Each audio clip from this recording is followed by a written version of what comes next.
दोस्तों, आपने कभी सोचा है कि एक कंपनी टूट के कई अलग अलग कंपनियों में विभाजित हो जाए और उसके बाद निवेशक यहाँ पे मालामाल हो जाए।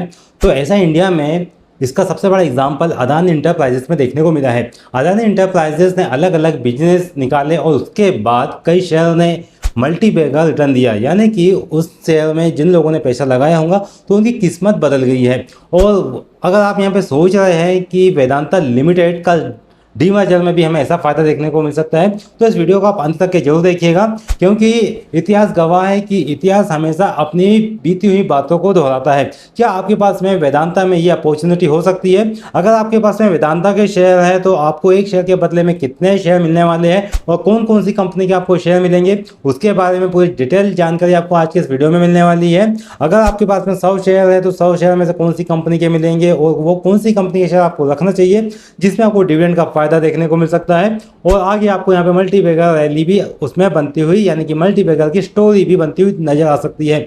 तो इन सारे टॉपिक के ऊपर हम यहाँ पे डिस्कस करेंगे और सबसे पहले हम ये सारी बातें को समझेंगे अदानी इंटरप्राइजेस से संबंधित में। दोस्तों, अगर आपको मैं पूरा डाटा दिखाऊं नंबर के आधार पे, साथ ही मैं आपको यहाँ पे सिंपल भाषा में एक्सप्लेन करूं तो कैसा रहेगा, तो वही मैं आपको बताने वाला हूँ। मैं आपको नंबर के आधार पे सबसे पहले अदानी इंटरप्राइजेस का डीमर्जर का पूरा की पूरा गेम बताने वाला हूँ कि एक्चुअली क्या हुआ। अदानी इंटरप्राइजेस सबसे पहले एक अम्ब्रेला कंपनी थी, फिर अलग अलग बिजनेस उसमें से बाहर निकले। अब अम्ब्रेला कंपनी मतलब कि एक ही कंपनी के अंदर बहुत सारे बिजनेस इसके अंदर काम करते हुए नजर आ रहे थे। अब जैसे कि इसमें से जो कंपनियां निकली वो थी Adani power, Adani port and special economic zone, ये कंपनी अलग हुई। और फिर Adani green energy, Adani total gas और अदानी विल्मार लिमिटेड अलग हुई। अदानी विल्मार का आईपीओ तो खैर बाद में आया हुआ था, लेकिन ये जो थी ये डीमर्जर के साथ वापस निकली थी कि इसकी जो पेरेंट कंपनी थी वो थी अदानी इंटरप्राइजेस। अब यहाँ पे डीमर्जर के बाद जो वेल्थ क्रिएशन यहाँ पे मशीन बनते हुए दिखाई दी, तो इसमें हम देख सकते हैं कि यहाँ पे जो मल्टी बैगर डेटा हमारे सामने आया, तो इसमें देखते हैं कि अदानी पावर की बात करते हैं तो अदानी पावर की अप्रॉक्स जो जोन निकला था जब ये कंपनी का डीमर्जर हुआ था, उस समय अगर माने तो अदानी पावर का शुरुआती शेयर प्राइस 35 रुपीज़ में के आसपास माना जा रहा था। फिर स्टॉक यहाँ पे स्प्लिट हुआ और स्टॉक स्प्लिट होने के बाद में इसकी जो डेट है 22 सितंबर 2025 को स्टॉक एक स्टॉक के बदले में 5 शेयर में ये विभाजित हो गया। और इसमें 2026 की बात करते हैं तो 2026 में, यानी कि अभी इसने अपना रिसेंट ऑल टाइम हाई 217 के आसपास का बनाया है। और स्टॉक स्प्लिट में अगर हम यहाँ पे पूरा कैलकुलेशन करते हैं तो 217 मल्टीप्लाई 5 मतलब कि एक शेयर 5 शेयर में विभाजित हुआ था, तो इसकी जो वैल्यू निकल के आती है वो 1045 की होती है कहीं ना कहीं पे। तो 35 रुपये से देखते हैं तो 35 रुपये से लेके ये 145 रुपये तक के गया, मतलब कि इस स्टॉक ने जो रिटर्न दिया है वो तकरीबन 3000% का शानदार रिटर्न दिया है। अगर अदानी पावर के स्टॉक में जब डीमर्जर हुआ था उस समय अगर किसी ने इस स्टॉक में सिर्फ 1 लाख रुपए का इन्वेस्टमेंट किया होता तो वो 30 लाख से ज़्यादा का निवेश उसका आज की डेट में बन गया होता। इसके बाद जो दूसरे नंबर पे स्टॉक की बात करता हूँ मैं, तो वो है अदानी पोर्ट का स्टॉक। अदानी पोर्ट्स का जब डीमर्जर के बाद इसका प्राइस आया था तो तकरीबन ये 250 रुपये के जोन में आया था। और अदानी पोर्ट के स्टॉक ने जून 2024 में जो हाई लगाया ये तकरीबन 1621 का इसने हाई लगाया था। और अगर इसका रिटर्न को कैलकुलेट करते हैं तो इसका 548% का इस स्टॉक ने रिटर्न दिया। अगर माना जाए कि अदानी पोर्ट के स्टॉक में डीमर्जर के टाइम पे 1 लाख रुपए का निवेश किया होता तो ये निवेश बन के 6,48,000 रुपये का हो चुका होता, जो जून 2024 में डाटा के आधार पर देखते हैं। लेकिन इसके बाद एक मल्टी बैगर से ज़्यादा की रैली निकल के आती जो था अदानी ग्रीन एनर्जी को लेके, क्योंकि अभी इंडिया में ग्रीन एनर्जी का बूम चल रहा है और उसी का बेनिफिट अदानी ग्रीन एनर्जी को भी देखने को मिला।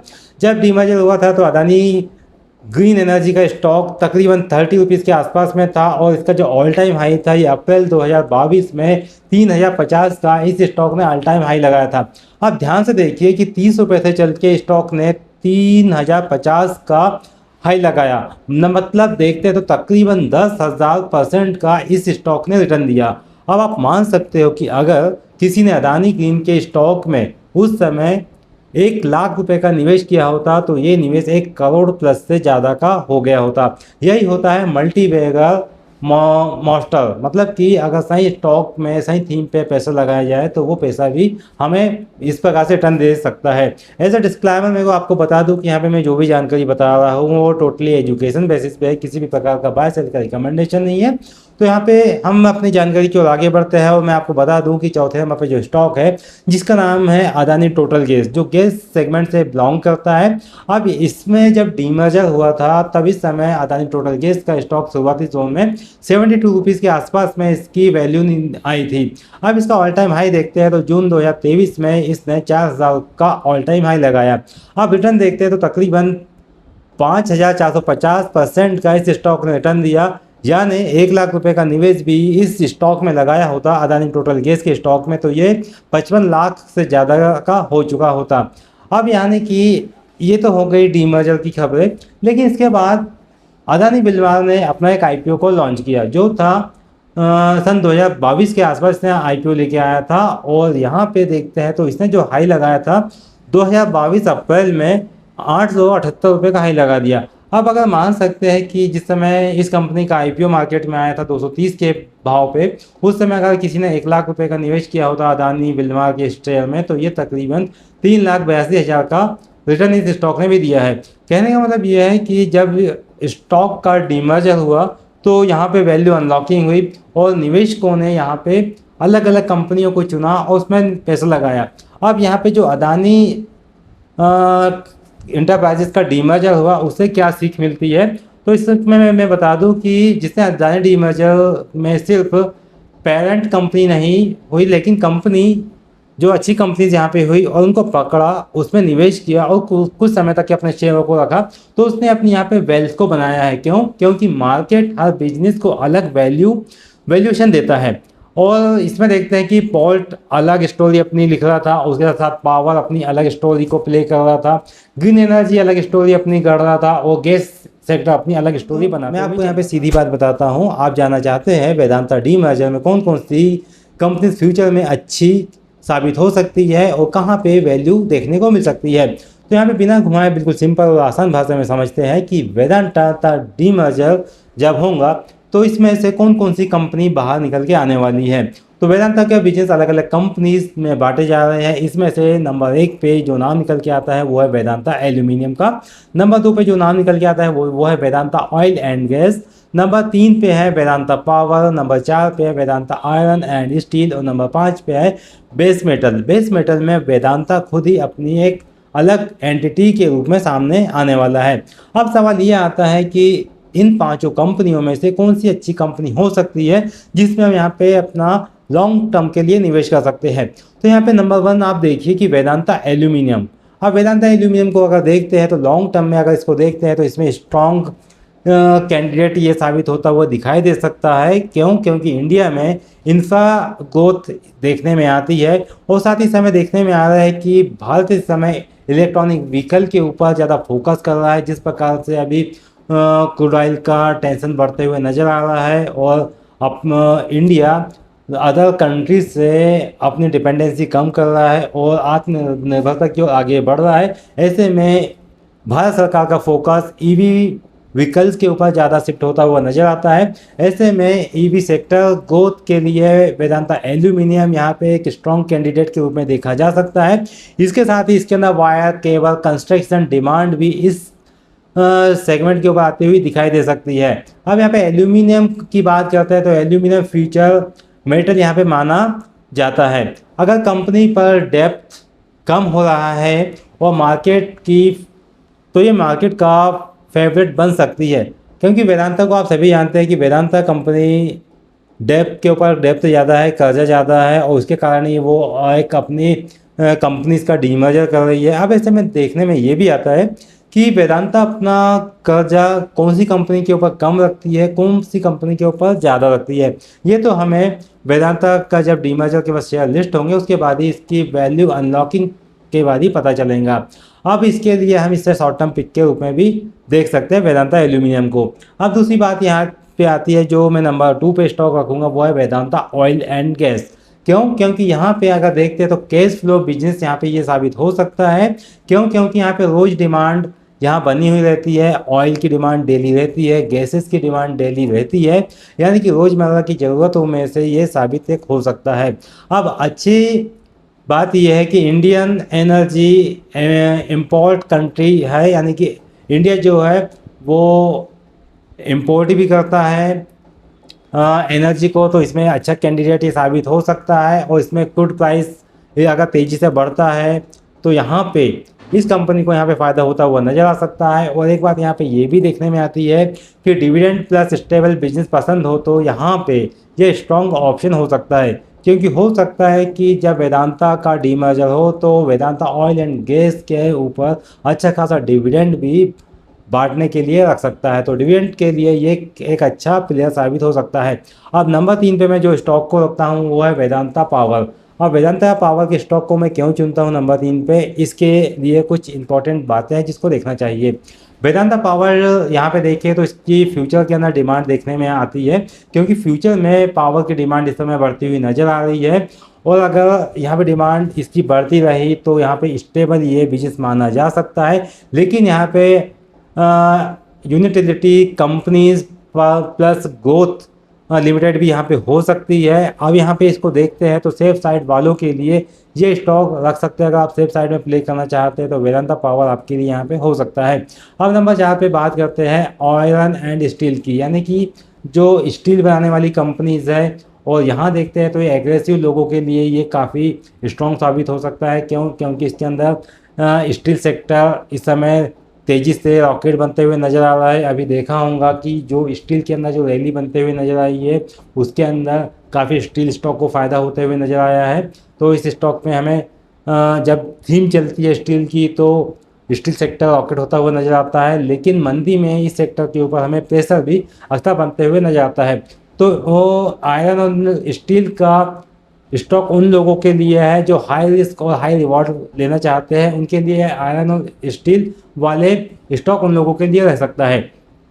अब मैं आपको यहाँ पे बता देता हूँ सिंपल भाषा में, मैं इस पूरे वेदांता के स्ट्रेटेजी को एक्सप्लेन कर देता हूँ कि अगर आप यहाँ पे लॉन्ग टर्म ग्रोथ चाहते हैं तो वेदांता एल्यूमिनियम यहाँ पे एक अच्छा स्टॉक साबित हो सकता है। अगर डिविडेंड और कैश फ्लो अगर आपको पसंद है कि आप एनुअली ग्रोथ में इन्वेस्टमेंट करना चाहते हैं तो आपके लिए यहाँ पे ऑयल एंड गैस का स्टॉक हो सकता है। और अगर आप स्टेबल इनकम चाहते हैं तो पावर सेक्टर में लगा सकते हैं, मतलब कि वेदांता पावर में। और हाई रिस्क और हाई रिवॉर्ड के अगर आप खिलाड़ी है पसंद है तो आयरन और स्टील वाले स्टॉक के साथ आप जा सकते हैं। और सबसे ज़रूरी बात यह है कि कंपनी अच्छी होने से पहले आपको यहाँ पे कुछ एक बातें हैं जो आपको देखना चाहिए। सबसे पहले ये देखना है कि कंपनी का जब डीमर्जर होगा, डीमर्जर के बाद में डेप्थ कितना गया, कौन सी कंपनी के ऊपर कितना डेप्थ शिफ्ट हो रहा है, उस पर आपको ध्यान देना है। उसके बाद ये भी देखना है कि लिस्टिंग प्राइस क्या आया है। अगर लिस्टिंग प्राइस कम है, सारी कंपनी का डेप्थ कम है, कंपनी आपको आगे अच्छा मुनाफा दे सकती है, बैलेंस शीट अच्छी है, ऑर्डर बुक अच्छी है, तो वो स्टॉक को हम आगे अपने पोर्टफोलियो में साबित कर सकते हैं। अब इसके बाद देखना पड़ेगा कि वैल्यूएशन इस कंपनी को, इस स्टॉक को कैसा मिल रहा है। अगर वैल्यूएशन इसके अच्छे होते हैं, अच्छे निकल के आते हैं तो ये स्टॉक को हम लॉन्ग टर्म के लिए भी रखेंगे। इसके बाद अगर हम देखते हैं कि प्रमोटर फ्यूचर का प्लान क्या है, फ्यूचर में एक प्रमोटर किस कंपनी के ऊपर ज़्यादा इंटरेस्ट दिखा रहा है, उस कंपनी के बारे में हम सोचेंगे और ये डिसाइड करेंगे कि पैसा आगे कहाँ बनेगा। और आपको यहाँ पे ज़्यादा परेशान होने की ज़रूरत नहीं है, क्योंकि वेदांता का जब डीमर्जर होगा, जब इसकी वैल्यू अनलॉकिंग होगी तो मैं सेपरेट वीडियो हर एक कंपनी के ऊपर लेके आऊँगा, ताकि आपको पता चल सके कि किस कंपनी में आपको निवेश करना चाहिए, कौन सा स्टॉक आपके लिए बेहतर अपॉर्चुनिटीज साबित हो सकता है। अब मैं आपको यहाँ पर बता देता हूँ कि अगर वेदांता के शेयर आपके पास में है तो आपको कितने शेयर मिलेंगे और क्या रेशो में मिल सकते हैं। सपोज मान लेते हैं कि अगर आपके पास में वेदांता के 100 शेयर है तो 100 शेयर के बदले में आपको 1:1 के रेशो में आपको यहाँ पे शेयर मिलने वाले हैं। मतलब ये है कि आपको हर कंपनी के 100 शेयर मिलेंगे, यानी टोटल आपको 500 शेयर मिलेंगे। 100 हर कंपनी के शेयर मिलेंगे। वेदांता एल्यूमिनियम के 100 share, Vedanta iron and steel के 100 शेयर, वेदांता पावर के 100 शेयर और वेदांता के आपको 100 शेयर मिलेंगे। और वेदांता की एक और कंपनी है जिसके आपको 100 शेयर मिलेंगे। मतलब कि इन सारी वेदांता ऑयल एंड गैस, इसके भी आपको 100 शेयर मिलेंगे। कहने का मतलब ये है कि आपको इन सारी कंपनियों के 100 शेयर मिलेंगे। और अगर आपके पास में वेदांता के शेयर नहीं है तो इसके लिए जो इस समय रिकॉर्ड डेट निकल के आई है वो है 1 मई की। मतलब कि अगर आप 30 अप्रैल से पहले पहले आप वेदांता के शेयर बाय करके रखते हैं अपने पोर्टफोलियो में, तो आप यहाँ पे एलिजिबल हो जाते हैं इस डीमर्जर में बेनिफिट लेने के लिए। क्योंकि जब वैल्यू अनलॉकिंग होंगी तो उसके अंदर वॉलेटिलिटी भी काफ़ी हाई होते हुए दिखाई दे सकती है, स्टॉक के अंदर काफ़ी ज़्यादा हलचल रह सकती है। तो आप अपने रिस्क और रिवार्ड के आधार पे ये प्लान कर सकते हैं, ये देख सकते हैं। अब सबसे ज़रूरी चीज़ है जो आपको मैं बताने वाला हूँ कि कंपनी अच्छी होने से पहले आपको कुछ बातें यहाँ पे देखना होगा कि कंपनी के ऊपर डेप्थ कितना आया है, लिस्टिंग प्राइस क्या आया है, वैल्यूएशन कैसा मिला है, प्रमोटर फ्यूचर प्लान क्या देख रहा है, और यह डिसाइड करेगा पैसा क्या बनेगा। अब मैं अपने यहाँ पे जो प्रैक्टिकल राय है वो बता दूं कि आपको क्या करना चाहिए। अगर यहाँ पे नॉर्मल इन्वेस्टर हो आप, तो आपको वेदांता एल्यूमिनियम सबसे पहले वॉचिस में आपको यही स्टॉक रखना चाहिए। और अगर इनकम स्टाइल इन्वेस्टर हो आप, तो यहाँ पे ऑयल एंड गैस आपके लिए एक अच्छा स्टॉक साबित हो सकता है। तो दोस्तों कमेंट में आप मुझे बताइए कि आप वेदांता डीमर्जर में से आप किस कंपनी के ऊपर विशेष नज़र रखने वाले हो। आप कमेंट में आप अपनी कंपनी का की राय दीजिएगा। और अगर आप चाहते हैं कि इन कंपनियों के ऊपर मैं डिटेल में एनालिसिस लेके आऊँ, तो आप मुझे उस कंपनी का नाम मेंशन कीजिएगा। मैं आपके लिए डिटेल में उस कंपनी से जुड़ी हुई हर एक बात लेके आऊँगा। और साथ ही एक आपके लिए एक इंपॉर्टेंट बात है कि वेदांता डीमर्जर को लेके मैंने एक इंपॉर्टेंट PDF लिखी हुई है, जिसकी लिंक आपको डिस्क्रिप्शन में मिल जाएंगी, और ये लिंक मैंने अपने टेलीग्राम चैनल पर मेंशन की हुई है। आप टेलीग्राम चैनल को ज्वाइन कीजिए, आपको वेदांता डीमर्जर से जुड़ी हुई हर एक अपडेट, हर एक जानकारी मिल जाएंगी कि डीमर्जर में आपको क्या बेनिफिट मिलने वाले, कौन सी कंपनी में आपको अच्छा खासा मुनाफा देखने को मिल सकता है। तो उस PDF को आप डाउनलोड कीजिएगा, और वहाँ पे आप वेदांता की पूरी हिस्ट्री को आप चेक कर सकते हैं कि किस प्रकार से आपको वहाँ पे मुनाफा मिलेगा, और आप वहाँ पे पैसा आपके लिए लगाना सेफ रहेगा। अगर आप यहाँ तक के आ ही गए हैं तो आप हमारे चैनल को सब्सक्राइब कर दीजिए, बेल नोटिफिकेशन को ऑन कर दीजिए, ताकि इस टॉपिक से जुड़े हुए जैसे ही मैं कोई अपडेट्स वीडियो लेके आऊँ तो आपको नोटिफिकेशन के माध्यम से मिल सके, और आप उस समय उस सेक्टर से लेके उस स्टॉक से लेके आप सही समय पे बेनिफिट ले सके। आई होप आपको ये डीमर्जर की जानकारी पसंद आई होगी, तो इस वीडियो को कर दीजिए एक जल्दी से लाइक, और इस वीडियो को अपने एक दोस्त को शेयर कर दीजिए। मिलते दोस्तों ऐसे ही नई अपडेट के साथ, तब तक के आप अपना ध्यान रखिएगा। जय श्री राम।